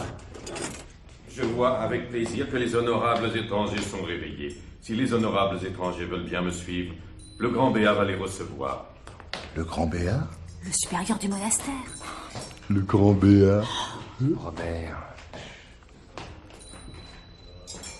Prenez place, honorables étrangers. Je suis heureux de constater qu'après tous ces jours passés aux lisières de la mort, vous avez retrouvé les couleurs de la vie. Comment vous remercier, grand suprême? Sans vous, nous serions morts de froid dans l'épave de l'avion. C'est au contraire à moi de vous exprimer une infinie gratitude, nobles étrangers. Comment cela? Parce que vous avez bravé tous ces dangers pour nous restituer la momie de Tchunga. Vous voulez dire que nous sommes au monastère de Kulung Botang, oui. Ça alors. Notre avion se perd dans le brouillard, se crache au petit bonheur dans la montagne, et comme par hasard, à 2 pas du monastère de Kulung Botang. Le lama Chang a eu une vision. Un oiseau de fer traversait le ciel, avec dans son ventre la momie du chaman, et tombait dans la montagne. Chang nous a guidés jusqu'à vous. Dommage que nous n'ayons pas eu, nous aussi, de vision prémonitoire. On n'aurait pas eu le train. Grand Béat, les 2 autres étrangers ont quitté leur cellule. Les autres étrangers? Un homme et une femme. Ils sont arrivés hier soir et ont demandé l'hospitalité. Un homme et une femme? Le lama Chang m'avait déconseillé de les accueillir, mais notre règle est sacrée et... Un homme au visage grêlé et une très grande femme? Oui. Mais comment? Barbezieux et Carmilla. Sauf votre respect, grand Béat. Vous avez eu tort de ne pas écouter les conseils du lama Chang. Mais comment ces malfaisants ont-ils fait pour arriver jusqu'ici? Je l'ignore, mais il n'y a pas un instant à perdre. Vite, grand Béat, où se trouve la momie du chaman Shunga? Dans le sanctuaire sacré de l'aile ouest, mais... Grand Béat, la momie du chaman a disparu. Vite, Barbezieux et Carmilla, il faut les rattraper. Aïe! je fais ce que je peux. Enfin, la sortie. C'est un vrai labyrinthe.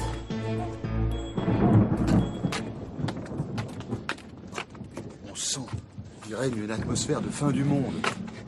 Les 28 jours sont écoulés. Mais alors? Saperlipopette! Chung Yogot est sur le point de se réveiller. Vite, en selle. Barbezieux et Carmilla n'ont qu'une faible avance. Allez! Allez! Et comment dit-on U-cocotte en tibétain?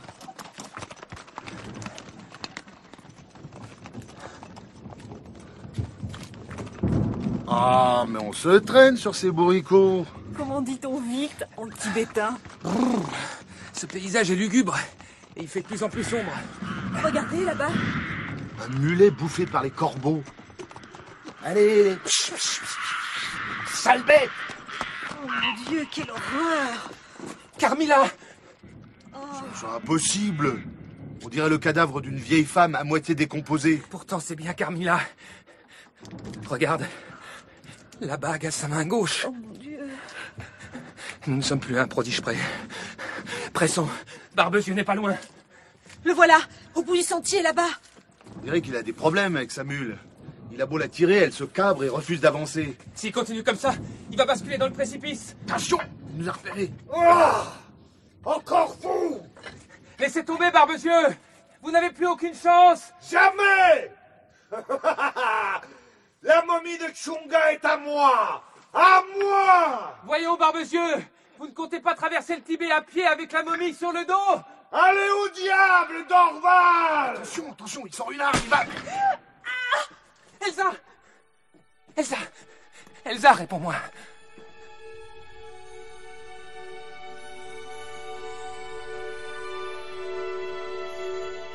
Mon Dieu, Alex, ce salaud lui a logé une balle en plein cœur. Elsa! Il te répondra plus, mon pauvre vieux.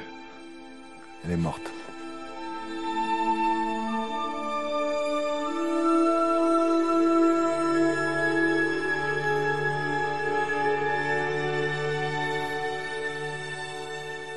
Elsa. Elsa.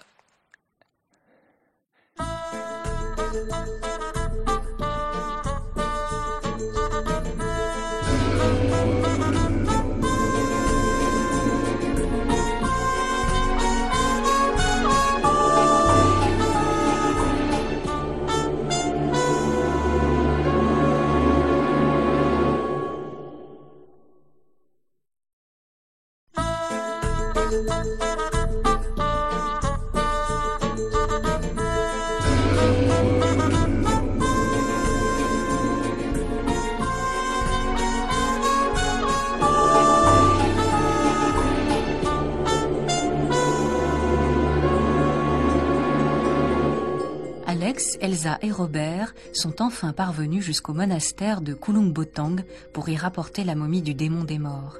Ils ignorent cependant que le terrible docteur Barbezieux les y attend. Ivre de pouvoir, ce dernier dérobe la momie et l'emporte à dos de mulet, traversant la montagne. Alex, Robert et Elsa se lancent à sa poursuite sous un ciel de suie. Ils savent que le réveil du démon est proche. Si la momie ne rejoint pas à temps le monastère, l'humanité plongera dans un abîme sans fond.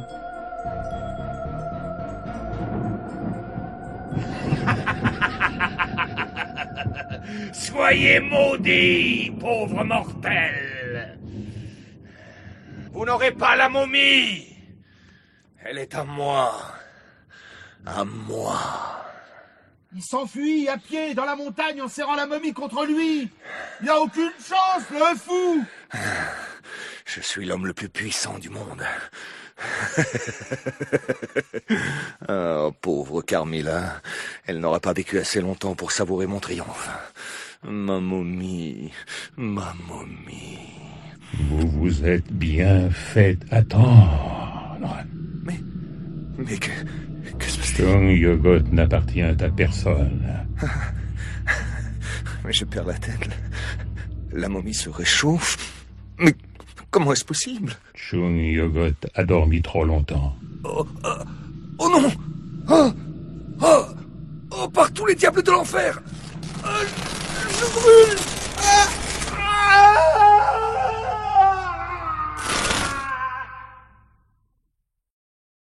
Alex! est en fusion. Barbezieux grille comme une sardine. Chungyograt, il quitte l'enveloppe corporelle de la momie. Nous sommes arrivés trop tard. Le démon s'est réveillé. Des siècles de désastres, de famine et de maladies.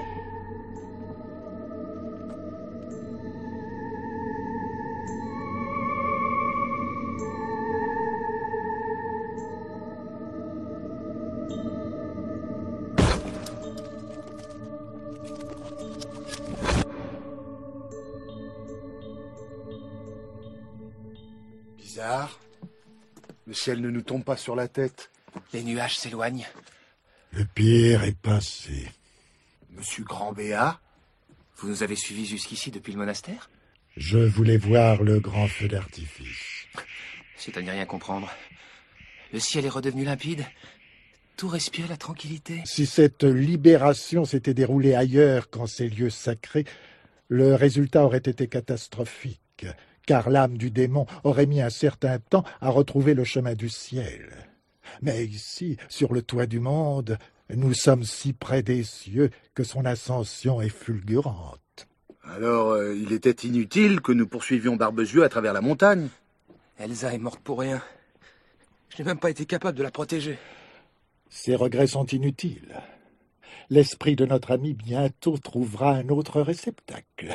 Bientôt, elle va revivre dans le corps d'un petit être humain. S'annonce pour elle une nouvelle existence de bonheur et de joie. Ah non, vous ne devez pas attendre que tous les nouveau-nés des environs soient en âge de parler pour leur demander s'ils sont bien la réincarnation de ma fiancée. Elsa, c'est ce visage, cette bouche, cette peau si douce et si froide. Hélas, on ne peut pas la faire revenir, Alex. Votre ami a raison. Attendez, il existe une solution. Vous le savez, vous, Grand-Béat. Plaît-il? Le rituel de résurrection. Le rituel de Hic? Comment connaissez-vous cela? C'est un rituel sacré. Peu importe. Pouvez-vous le pratiquer sur Elsa? Il n'en est pas question. Quoi? Après tout ce que nous avons fait le voyage depuis Paris pour vous rapporter cette satanée momie au péril de nos vies. Nous avons sauvé l'humanité du pire désastre qui soit. Vous ne pouvez pas nous refuser ça. C'est non. Robert. Et voulez-vous me lâcher? T'as entendu ce qu'il a dit, Grand-Béat? Mon copain a besoin de son Elsa. Tu vas bien faire un petit quelque chose pour lui. Si telle est votre volonté. J'aime mieux ça. Mais nous devons agir sans tarder. Le rituel doit être pratiqué dans l'heure qui suit le décès. Il faut ramener son corps au monastère. Vite! Allez, soulevez-la. Attention.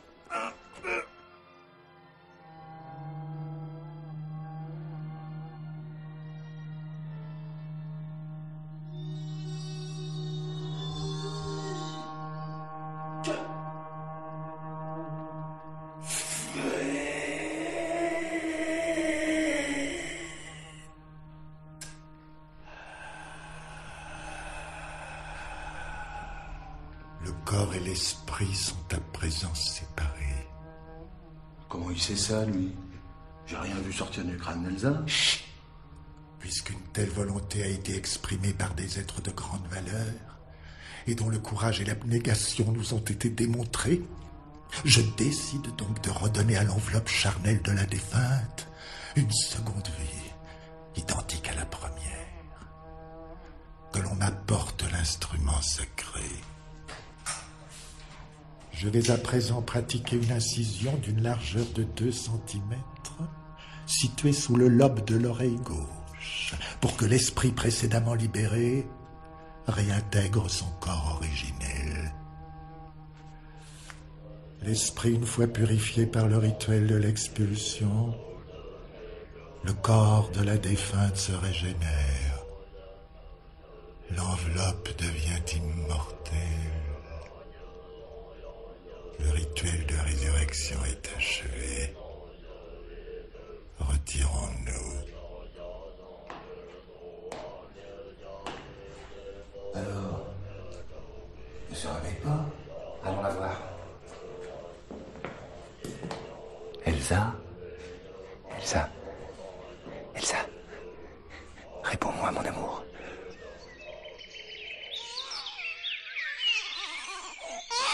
Le petit Wayne, il est normal? Oui. Félicitations, monsieur Famek. C'est un beau garçon. Un fils! J'ai un fils! Gisèle? Oui, docteur. Ma chère Gisèle, je crois que nous ne mettrons plus jamais au monde d'enfants difformes. Que Dieu vous entende, docteur. Depuis que cette momie a quitté le village, nous reprenons espoir. C'en est fini de la malédiction de Mornefange. Je vais de ce pas annoncer la bonne nouvelle à mon ami journaliste, monsieur Dorval.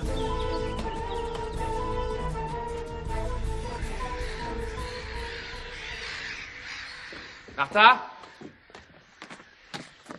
Pouvez-vous m'aider à décharger les bagages de nos artistes? Tout de suite, monsieur Alex. Cornelius, Anastasia, je vous présente Martha. Messieurs, dames. Alors, c'est bien vous, mademoiselle, qui travaillez avec le grand magicien Ténébrax? Effectivement, vous le connaissez? J'ai vu sa photo dans la revue des curiosités. Bel homme. Quelle magnifique propriété. Elsa, j'ai cru un instant qu'il vous était arrivé quelque chose. Bonjour, Cornelius. Croyez-moi, je ne me suis jamais aussi bien portée. Surprise! Robert, Frida, mais d'où venez-vous? Où est votre voiture? C'est une idée de Robert. Il voulait que nous sautions ensemble le petit muret qui serpente autour du manoir. Comme au bon vieux temps. Ce soir, je l'emmène en haut du vieux phare. On fera des brochettes. Personne n'a vu monsieur Théophilides? Théophilides. Je le cherche depuis plus d'une heure. Étrange. Il se faisait une joie de revoir Robert et Frida. Ah oui, il a même apporté sa cornemuse pour nous jouer un petit air. Mais j'y pense. Et s'il s'était perdu dans le jardin? Le labyrinthe de haies? Labyrinthe de haies? Où ça?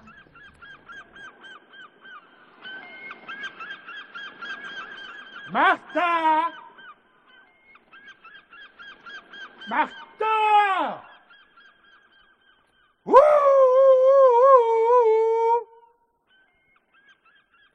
J'ai votre persil!